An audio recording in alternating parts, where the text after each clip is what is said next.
Ευτυχώς, ο ελληνισμός ποτέ δεν έπαψε να αντιστέκεται, να ξεσηκώνεται και να αγωνίζεται για κάτι που μόνο οι Έλληνες δίδαξαν στον κόσμο. Την ελευθερία.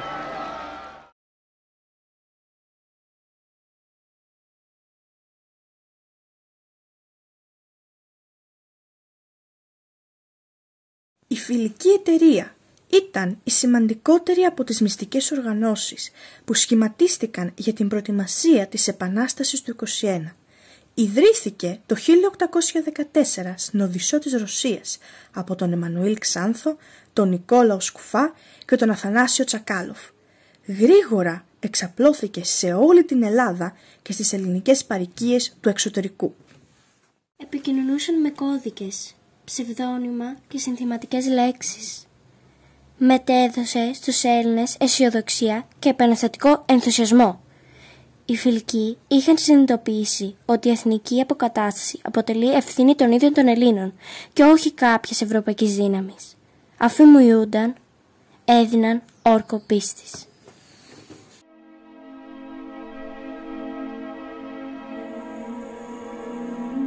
Ορκίζομαι ενώπιον του αληθινού Θεού ότι θέλω, είμαι επί ζωής μου πιστός στην εταιρεία κατά πάντα. Ορκίζομαι να προσέχω πάντα τη διαγωγή μου, να είμαι ενάρετος, να ευλαβούμε τη θρησκεία μου χωρίς να καταφρώνω τας ξένας.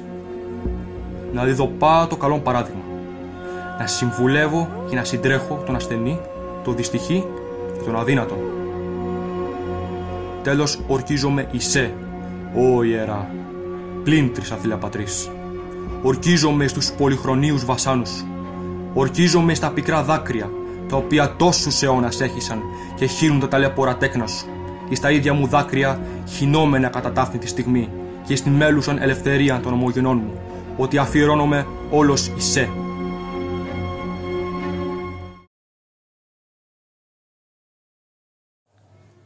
Ο Ρήγας Βελενσιλής Φεραίος υπήρξε ο προτεργάτης και πρόδρομος του νεοελληνικού διαφωτισμού, πρωτομάρτυρας της Επανάστασης του 1921. Οραματίστηκε την Επανάσταση εναντίον της Οθωμανικής τυραννίας όλων των συνυπόδουλων λαών της Βαλκανικής, της Μικράς Ασίας και της Μεσογείου. Το εθνεγερτήριο μήνυμα και το μαρτυρικό του τέλος συγκίνησαν βαθιά το υπόδουλο γένος. Να είμαστε όλοι ίσοι και όχι ο ένας ανώτερος από τον άλλον. Να είμαστε ελεύθεροι και όχι ο ένας σκλάβος του άλλου.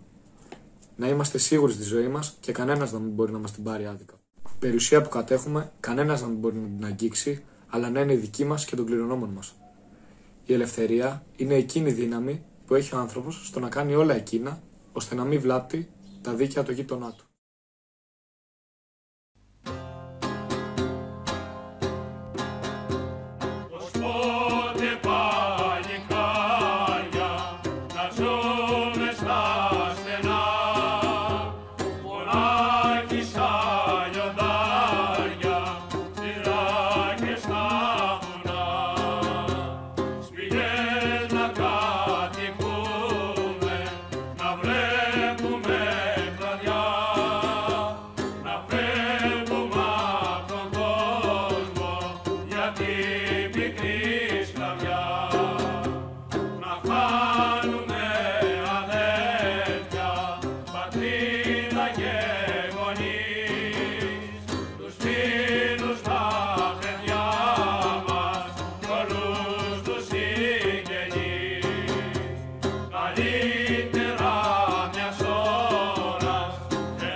Μετά από την άφιξη του Γρηγορίου Δικαίου, του επιλεγόμενου Παπαφλέσσα, πριν από 3 μέρες, την 28η Δεκεμβρίου 1820 στην Ύδρα.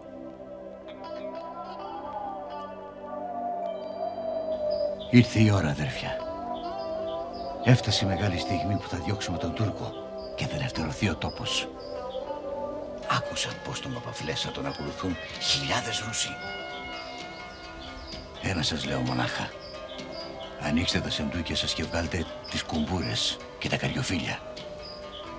Ή τώρα ή ποτέ. Η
Μαντώ γεννήθηκε στη Ταιριέστη. Ο πατέρας της ήταν πλούσιος έμπορος και η μητέρα της από τη Μύκονο. Σπατάλησε όλη της την περιουσία για τις ανάγκες του αγώνα, για τον εξοπλισμό του στόλου και για τη δημιουργία τμήματος πεζικού. Ήταν μορφωμένη και γνώριζε γαλλικά και ιταλικά. Εμπνεύστηκε από τα ιδεώδη του διαφωτισμού. Στη Μύκονο οργάνωσε την εξέργεση των Ελλήνων και πολέμησε και η ίδια. Έζησε έναν θυελλώδη έρωτα με τον Δημήτριο Υψηλάντη. Κατασυκοφαντήθηκε όμως από τους συντηρητικούς κύκλους της εποχής. Οι δυο τους χώρισαν και ο έρωτας μετατράπηκε σε μίσος. Κατάντησε φτωχή, ρακένδυτη και απαξιωμένη. Επέστρεψε στην Πάρο, όπου ζούσε ένα μαρτύριο. Προσβλήθηκε από τη Φοηδή Πυρετό και πέθανε στα 44 της χρόνια, λησμονισμένη από όλους. Μια κόρη απλή, μεγαλωμένη σε ένα βράχο, θερμένη μες στη θλίψη, μην αναπνέοντας τίποτα άλλο παρά μόνο τον αέρα του πατριωτισμού. Θα ακουστεί άραγε σε ένα πλήθος κυριών, βυθισμένων στις απολαύσεις της ζωής, περιτριγυρισμένων από τα θαύματα του ανθρώπινου πνεύματος, τις ωραίες τέχνες και τις πολυτέλειες. Τόση αντίθεση στον τρόπο της ζωής μας μπορεί τάχα να βοηθήσει στη συνανόησή μας. Και δεν κινδυνεύω να γελιοποιηθώ αν μιλήσω για την επαναστατημένη ηρωική μου πατρίδα. Οι Έλληνες, γεννημένοι φιλελεύθεροι, μόνο στον εαυτό τους θα οφείλουν την ελευθερία τους. Ο πόλεμος σκορπίζει το φρικτό θάνατο στους δυστυχισμένους κάμπους μας, στις έρημες πολιτείες μας, το πένθος στις οικογένειές μας. Μία μάνα κλαίει το γιο της, που πέθανε στις μάχες, ή μία ατιμασμένη κόρη που την έσυραν στη σκλαβιά. Μικρά παιδιά θρηνούν, ζητούν από τους βαρβάρους το σκοτωμένο τους πατέρα και τη μητέρα τους που πέθανε από θλίψη. Ενώ το μέτωπό μας στεφανώνει η δάφνη, την καρδιά μας ποτίζει η πίκρα. Τα δάκρυά μας πλημμυρίζουν τους τριάμβους μας. Λοιπόν, λησμονήστε για μια στιγμή τις απολαύσεις σας και επικαλεστείτε το τέλος των βασάνων μας. Κλαίτε γενναιόδωρες κυρίες.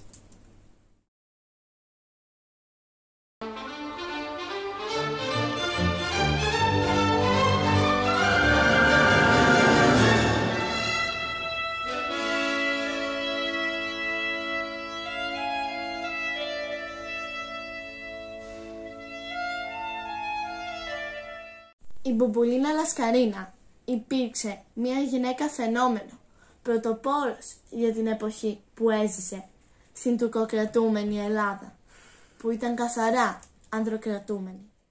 είχε σχηματίσει δικό της εκστρατευτικό σώμα από σπετσιώτες, που για πολλά έτη τους εξόπλιζε και τους συντηρούσε. Ήτανε το ηρωικό πρότυπο της Ελληνίδας ανεξάρτητης και ατρόμητης ηρωίδας. Κατάγομαι από την Ύδρα. Παντρεύτηκα 2 φορές. Απέκτησα 6 παιδιά. Και οι 2 μου σύζυγοι σκοτώθηκαν. Αλλά μου άφησαν τεράστια περιουσία, την οποία εξόδεψα ολόκληρη για να αγοράσω καράβια και εξοπλισμό για την Επανάσταση. Είμαι η μόνη γυναίκα που μύθηκε στη φιλική εταιρεία. Στο Άργος έχασα τον πρωτότοκο γιο μου, στη μάχη. Έστειλα μήνυμα στις Πέτσες. Ο γιος μου σκοτώθηκε, αλλά το Άργος είναι δικό μας. Εγώ ίδια έψαξα στο πεδίο της μάχης, να βρω τη σωρό του γιού μου, να αντιστοιχίσω το σώμα με το κεφάλι. Έχασα το σύζυγό μου, ευλογητός ο Θεός. Ο μεγαλύτερος γιος μου έπεσε με τα όπλα αναχήρας, ευλογητός ο Θεός. Ο μικρότερος γιος μου, 14ετής στην ηλικία, μάχεται μετά των Ελλήνων και πιθανώς να έβρε ένδοξον θάνατο, ευλογητός ο Θεός. Υπό τη σκιά του σταυρού θα ρεύσει επίσης το αίμα μου, αλλά θα νικήσομεν ή θα πάυσομεν να ζώμεν.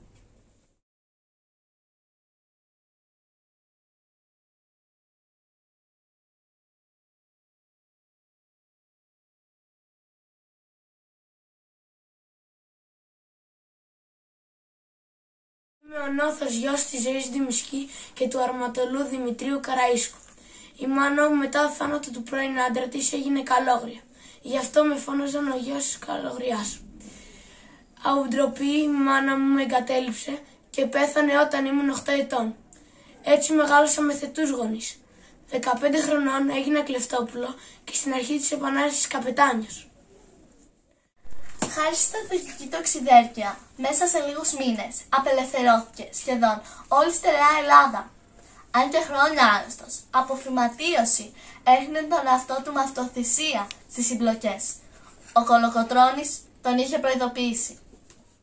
Πρέπει να σώσει τον εαυτό σου για να σωθεί και η πατρίδα. Τελικά, για το θάνατό του, μπορεί να ευθύνεται και ελληνικό χέρι στη μάχη του Ανάλατου τον Απρίλιο του 1827.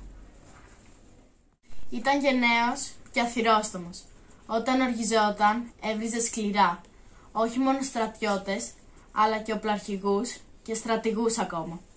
Οι ποιότερες από τις βρισιές του ήταν σαπιοκυλιά και παλιογελάδα, αλλά αυτό δεν το έκανε από μοχθηρία.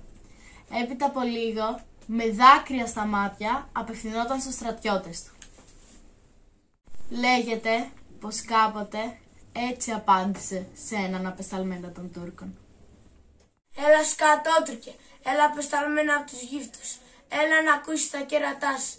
Ανάθεμα την πίστη σας και το Μουχαμέτ σας. Τι θα ρεύσετε κερατάδες, δεν εντρέπεστε να ζητείτε συνθήκη από εμάς με έναν κοτζιά παλιό Σουλτάν Μαχμούτ. Να τον φτύσω αυτού και αυτόν και τον βεζίρι σας και τον Εβραίων Σιλιχτάρ Μπόδα. Στις 30 Μαρτίου 1822, ο Οθωμανικός στόλος του αρχινάβαρχου Καράλη κατέπλεψε στην επαναστατημένη Χίο με 46 πλοία. 7.000 Τούρκοι αποβιβάστηκαν με την εντολή να μην αφήσουν κανένα ζωντανό. Επί 1 μήνα έσφαζαν, εχμαλώτιζαν. Από τους 120.000 κατοίκους, οι 30.000 εξοντώθηκαν και οι 48.000 πουλήθηκαν ως δούλοι. Η σφαγή της Χίου ξεσήκωσε τη φιλελεύθερη κοινή γνώμη της Ευρώπης υπέρ της ελληνικής επανάστασης. Ο άλλος ζωγράφος Ντελακρουά δημιούργησε τον περίφημο πίνακα.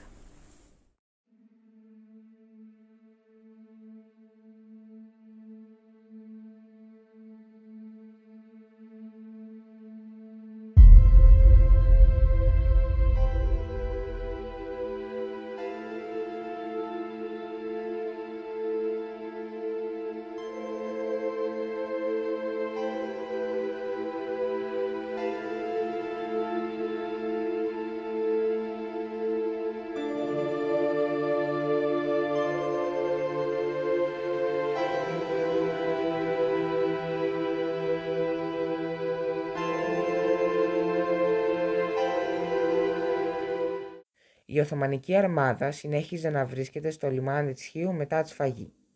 Στις 6 Ιουνίου 1822 γιόρταζαν το τέλος του Ρωμαζενιού. Η νύχτα ήταν ασέλινη, σκοτεινή.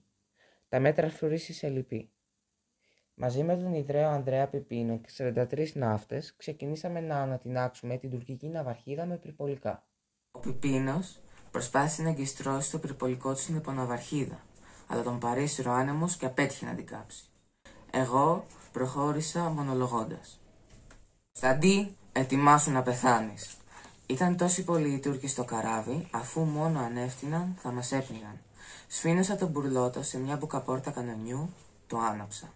Η φωτιά μεταδόθηκε στην παροταποθήκη του θωρηκτού και τινάχτηκε σαν πυροτέχνημα, μαζί με 2.000 Τούρκους, αξιωματικούς και ναύτες. Έπαθαν ζημιές και άλλα 6 καράβια τους. Ο Καράλης προσπάθησε με βάρκα να απομακρυνθεί, αλλά ένα φλεγόμενο μαδέρι τον σκότωσε. Έτσι πλήρωσε το αθώο αίμα των κατοίκων Σχοίου. Μετά την ανατείναξη, οι Τούρκοι αποχώρησαν προς τα στενά.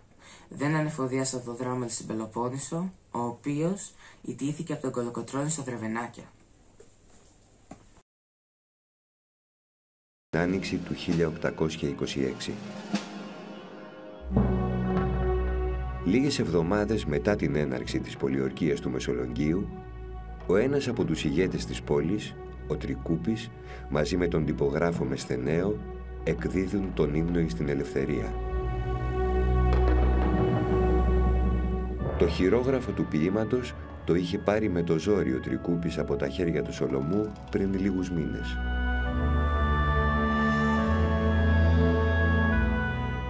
Το ποίημα, όπως και τα ελληνικά χρονικά του Μάγερ, διαβάζονται στις φωτιές τη νύχτα δυνατά από τους εγγράμματους. Η πόλη αυτή διαθέτει πολλούς. Το σπαθί σου αντισηκώνεις. 3 πατήματα πατάς. Σαν τον πύργο μεγαλώνεις και στο 4ο χτυπάς. Ελευθερίας του κόσμου. Και όλος ο κόσμος έχει στραμμένα τα μάτια του σε αυτούς.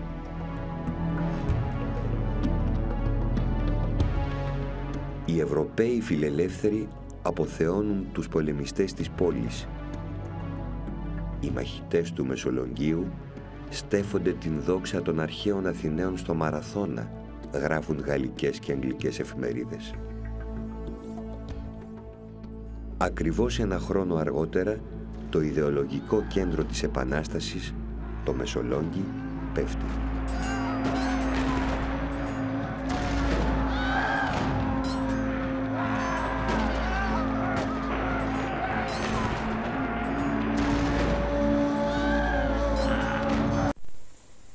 Ενώ οι αγωνιστές πολεμούσαν με τα όπλα, εγώ υπηρέτησα την πατρίδα και την ελευθερία με την ποίηση. Κλείσε μέσα στη ψυχή σου στην Ελλάδα και θα αισθανθείς μέσα σου να λαχταρίζει κάθε είδους μεγαλείο.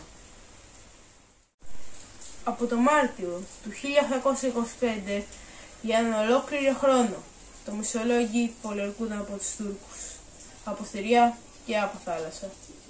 Βρισκόμουν τότε απέναντι, στη Ζάκυνθο. Ένα μεσημέρι άκουσα κανονιές. Ταράχτηκα τόσο που βγήκα από το σπίτι. Περπάτησα ως την κορυφή του λόφου και υψώνοντας τα χέρια έβγαλα δακρυσμένος μια απελπισμένη κραυγή. «Βάστα, καημένα Μεσολόγγι!» Μια άλλη φορά, όταν πήγα να φάω, σκέφτηκα την ώρα τούτη πόσοι πεινάνε στο Μεσολόγγι και έφαγα ξερό μαύρο ψωμί και ελιές. Για τους ήρωες αυτούς που παρά τον εγκλεισμό τους έμειναν στη ψυχή ελεύθερη, έγραψε το ποίημα μου «Ελεύθερη πολιορκημένη». Πέθανα από την πείνα, αλλά δεν παραδίδονταν σε εχθρό.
υπήρχε ένας αγωνιστής που διακρίθηκε για τη στρατιωτική του ιδιοφυΐα, τις ηγετικές του ικανότητες, την συναίσθηση της ευθύνης, την αιμονή στο σκοπό, το απαράμιλο θάρρος και την αποφασιστικότητά του, ποιος θα ήταν? Ο Κολοκοτρώνης, ο γέρος του Μοριά. Γεννήθηκα στα 1770, Απριλίου 3, τη Δευτέρα της Λαμπρής, εις ένα δέντρο από κάτω, στην Παλαιά Μεσσηνία, ονομαζόμενο Ρωμαβούνι. Όταν ήμουν 13 χρονών, έμπαινα με το γαϊδουράκι μου φορτωμένα ξύλα στην Τρίπολη για να τα πουλήσω. Το ζώο παραπάτησε και πιτσίλησε κάποιους Τούρκους που περνούσαν. Ο ένας, αγριεμένος, μου έδωσε 2 χαστούκια. Ορκίστηκα μέσα μου πως αυτό το χαστούκι θα το γυρίσω πίσω. Στην Τρίπολη γύρισε το 1821 ως στρατηγός των Ελλήνων, πορθητής και εκδικητής. Είχε μοιηθεί στη Φιλική Εταιρεία από το 1818. Αυτός εμψύχωνε τους Έλληνες, τους ενέπνεε. Αυτός χυνόταν στη μάχη σαν λιοντάρι. Πρωταγωνίστησε στη μάχη στο Βαλτέτσι, στην άλωση της Τριπολισσάς, στη μάχη στα Δερβενάκια. Στις 16 Απριλίου του 1834 ξεκίνησε η δίκη του Θεόδωρου Κολοκοτρώνη και του Δημήτριου Πλαπούτα. Η κατηγορία ήταν συνωμοσία εναντίον του βασιλιά Όθωνα. Η δίκη έγινε στο παλιό τζαμί του Ναυπλίου. Κράτησε πολλές μέρες και τελείωσε στις 26 Μαΐου 1834. Κατηγορούμενοι ήταν ο Θεόδωρος Κολοκοτρώνης, ο ξάδερφός του Δημήτριος Πλαπούτας, που ήταν και αυτός αγωνιστής της Επανάστασης του 21, ο Κίτσος Τζαβέλας και μερικοί ακόμα αγωνιστές. Είμαι στρατιωτικός. Κρατάω 49 χρόνια στο χέρι του ντουφέκι και πολεμώ για την πατρίδα. Πολεμούσα νύχτα μέρα. Πείνασα, δίψασα. Δεν κοιμήθηκα μια ζωή. Είδα τους συγγενείς μου να πεθαίνουν, τα αδέλφια μου να τυραννιούνται και τα παιδιά μου να ξεψυχούν μπροστά μου. Μα δεν δίλιασα. Πίστευα πως ο Θεός έχει βάλει την υπογραφή του για τη ελευθεριά μας και δεν την παίρνει πίσω. Η ποινή για τον Κολοκοτρώνη και τον Πλαπούτα ήταν θανατική εκτέλεση στη Λεμιτόμο εντός 24 ωρών. Στο άκουσμά της, ο γέρος του Μοριά σταυροκοπήθηκε. Ο Πλαπούτας αναλύθηκε σε λιγμούς. Το ακροατήριο έμεινε άναυδο. Η απόφαση προκάλεσε μεγάλο σάλο. Λίγες ώρες αργότερα η βαβαρική αντιβασιλεία υποχρεώθηκε να μετατρέψει την ποινή σε κάθριξη. Με την ενηλικίωσή του, ο Όθων έδωσε χάρη. Με έβαλαν 9 μήνες φυλάκιση, χωρίς να βλέπω κανέναν εκτός από τον δοσμοφύλακά μου. Δεν ήξερα τόσους μήνες τι γίνεται έξω, ποιος ζει, ποιος πεθαίνει. Δεν ήξερα ποιον άλλον έχουν φυλακισμένο. Δεν ήξερα γιατί με έχουν φυλακισμένο. Ποτέ δεν πίστευα ότι θα φτάσω στο σημείο να φτιάξουν ψευδομάρτυρες. Σε 7 Οκτωβρίου 1838, στην Πνίκα, ο Κολοκοτρώνης εκφώνησε προς ένα μεγάλο πλήθος νέων έναν ιστορικό και θρυλικό λόγο. Αποτελεί την πνευματική παρακαταθήκη του γέρου του Μοριά προς τη νέα γενιά.